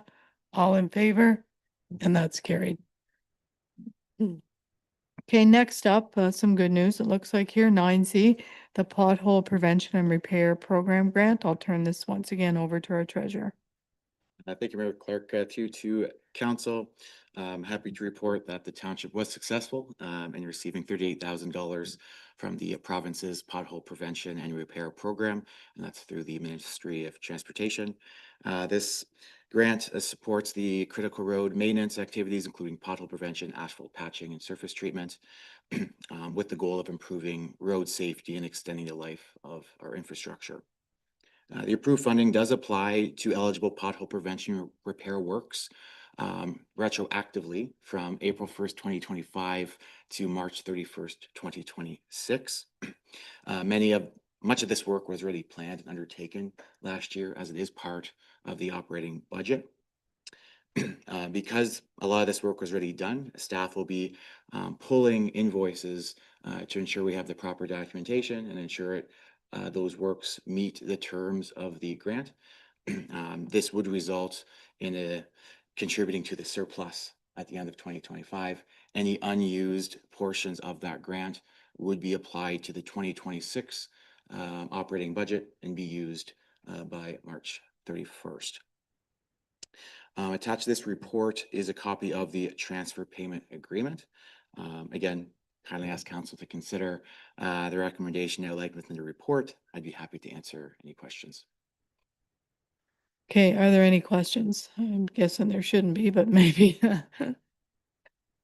Okay, seeing none, then we have a recommendation that a bylaw be enacted to authorize the mayor and clerk to execute the Ontario Transfer Payment Agreement related to the pothole prevention and repair program awarded to the township, and further that council delegate authority to the treasurer to sign any forms and reports required under the pothole prevention and repair program agreement. Mover and a seconder, moved by Councillor Campbell, seconded by Councillor Kingma. All in favor? And that's carried. And thanks to Johnny and your team and Coulter for putting that grant together. I know it doesn't sound like a lot of money, but these little grants all add up to something, so we appreciate that. All right, next up is our winter maintenance staffing and seasonal worker program. I'll turn this portion of the meeting over to our Public Works Manager, Coulter Cahill. Yeah, thank you, Mayor Clark. As everyone is aware, our winter maintenance operations are currently supported by a small team of 4 equipment operators, each assigned to one of 4 designated snowplow routes. In addition to snowplowing activities, the township has a statutory duty under Ontario Reg 2310 to regularly patrol roadways for snow accumulation, ice formation, and icy conditions. Now, this responsibility is carried out by the Public Works team as part of the core duties, with patrols conducted daily, 7 days per week at approximately 3 a.m. and 1 p.m. to monitor road conditions and ensure timely and appropriate winter maintenance response. While this staffing model has historically met operational needs, the township periodically encounters challenges related to scheduling, staff availability, and operational flexibility, particularly during periods of prolonged or severe winter weather, which we have been encountering this winter compared to past winters. It's been quite a challenge. The current winter season has been exceptionally busy with increased snowfall events and extended response periods. As a result, there are occasions where scheduling conflicts arise due to illness, leave, or unexpected absences. Operational demands place pressure on existing staff resources, as is. Under Ontario Regulation 55506, Hours of Service of the Highway Traffic Act, the township is required to ensure that equipment operators do not exceed maximum allowable hours as well as consistent days worked. To address these challenges that Adelaide Metcalfe staff have been facing this winter, the township has implemented a seasonal worker program to supplement winter maintenance operations. By adopting this program, the township has realized the following benefits: increased operational flexibility, the reduced risk and improved compliance, and of course, cost control and efficiency. The program supports winter maintenance activities without the long-term financial commitment associated with permanent staffing, contributing to lower overall winter maintenance costs. To date, the township has successfully onboarded 2 seasonal workers to support winter operations. These individuals are engaged under the following terms: temporary seasonal contracts, no guarantee of hours or continued work, participation in the on-call schedule as required, and deployment based on operational needs and weather conditions. The seasonal worker program is a practical and effective solution to the operational challenges experienced during winter maintenance activities. It enhances flexibility, supports employee well-being, reduces risk, supports legislative compliance, and helps manage winter maintenance costs during a particularly demanding season. The implementation of the seasonal worker program is expected to result in a reduction in winter overtime costs, which represents a significant portion of our overall winter maintenance expenditures. Overall, the township anticipates that seasonal workers will be primarily deployed to reduce overtime during peak winter events. Any potential incremental costs associated with the coverage for staff absences are expected to be limited and are offset by improved operational resilience, safety, and regulatory compliance. My recommendations in the report, but I'd open up to any questions if there is any. Thank you. Great, thanks, Coulter. We're always looking for efficiencies, and I think it's great you've got 2 people that are within our community that can step up to fill this void and in a cost-effective manner. So I appreciate that. Any, Councillor Kingwood, go ahead. Yeah, comment as well through the mayor. I think, I'm favorably impressed with the way this is being handled. I think it's a very necessary development. I've heard good reports about the conditions of our roads despite the onslaught. So we're obviously on the right track there. Thanks. Anything else? Seeing none, then no other comments. We have a recommendation that council receive the winter maintenance staffing and seasonal worker program report as presented. Moved by Councillor McKinnon, seconded by Councillor Kingma. All in favor? And that's carried. Okay, our last report of the evening is the SIP annual review and 2026 program launch. I'll turn this over to our CAO, Morgan Calvert. Also your CIP coordinator. Thanks, Mayor. And through you to council, essentially this report aligns with the things I've heard from council through the budget work group, the municipal budget, the housing worker support discussion that council recently had. And so what I've done is gone out to essentially what you see here is that we do have an underperforming program. It could be meeting a need, but we just don't have folks coming forward with investment opportunities, and that could be because of low funding levels. It could be because we haven't seen a lot of commercial development in our commercial corridor due to a servicing dispute. So essentially, that being said, we do have some things that council is curious about in terms of industrial incentivization programs, the farm worker housing program discussion, and there's another one in there somewhere, and the funding levels themselves. Essentially, what I'm looking for council to direct me to do is to pause the CIP program currently as it currently exists. Do a review and update, and then look at implementing it in Q3 or Q4 of 2026 with the new program criteria.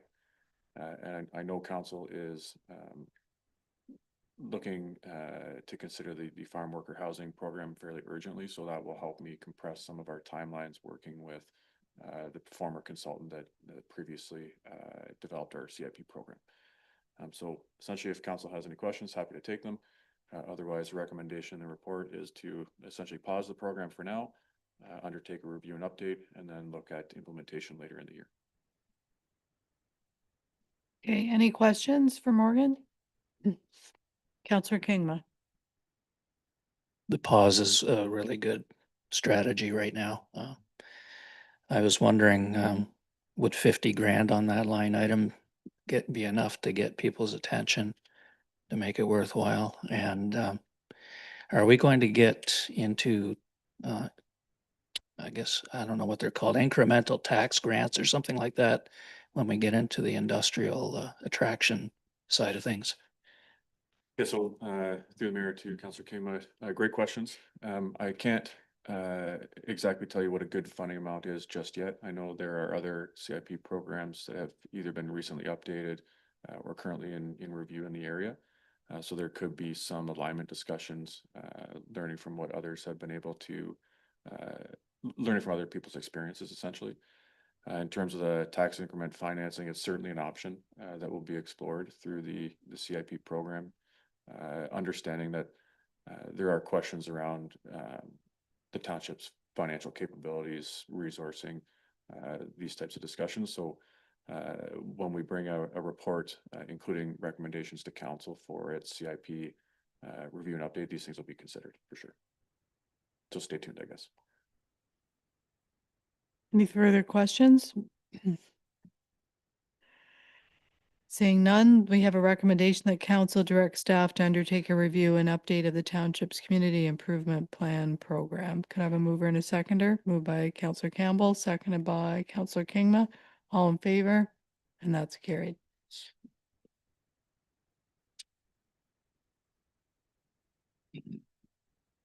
Okay, we have our bylaws, or we have a recommendation that bylaw 3 of 2026, the water and sewer rates, bylaw 4 of 2026, the agreement for the pothole prevention and repair grant, bylaw 5 of 2026, pardon me, the agreement regarding the cloud permit licensing, and bylaw 6 of 2026, confirming February 2nd, 2026, received first, second, and third and final readings. Could I have a mover and a seconder?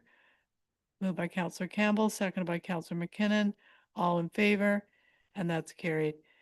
And now can I have a motion to adjourn? Sorry, is there any other business? Thank We you. I didn't see that on the agenda here. Hang on. No, he's slipping. Okay, any other business? Yeah, you can't, I'm gonna keep you hammering, okay. I have I was at the Pike Road Open House, and the county engineer or assistant engineer or whatever his name, Ryan, was commenting that if we're gonna build a sidewalk on Pike Road South, that they would consider finessing the sides of the road in order to make that more accommodating. Now it's on our asset management plan all the way into 2028. But I think the county might appreciate a little more confirmation. I don't think we have to deliver that, but does anyone have any thoughts on that? I think I'll turn it over to Coulter, but I think that was a takeaway that night where it's something I think we need to think about. But I'll let you respond. Yeah, thank you, Councillor Kingma. I did speak with Ryan about this, and I think they're gonna take us into consideration while doing that construction. I know it is slotted for, I believe, 2028, as you mentioned, for council to hopefully, I guess, pass that project of sidewalks. But again, it's in 2028, so not entirely sure at this point, but they are going to take us into consideration through that short stretch from the tracks to Napperton.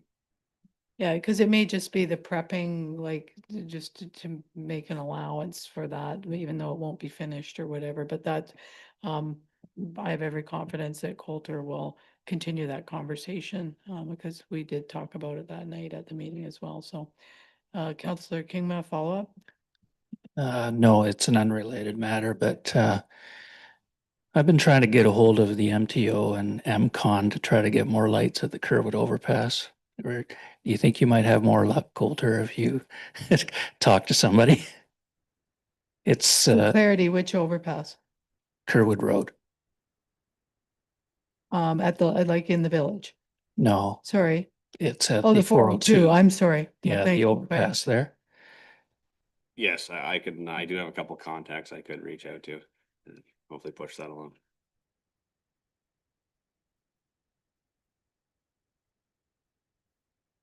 Okay, all good takeaways. All right, is there any further comments?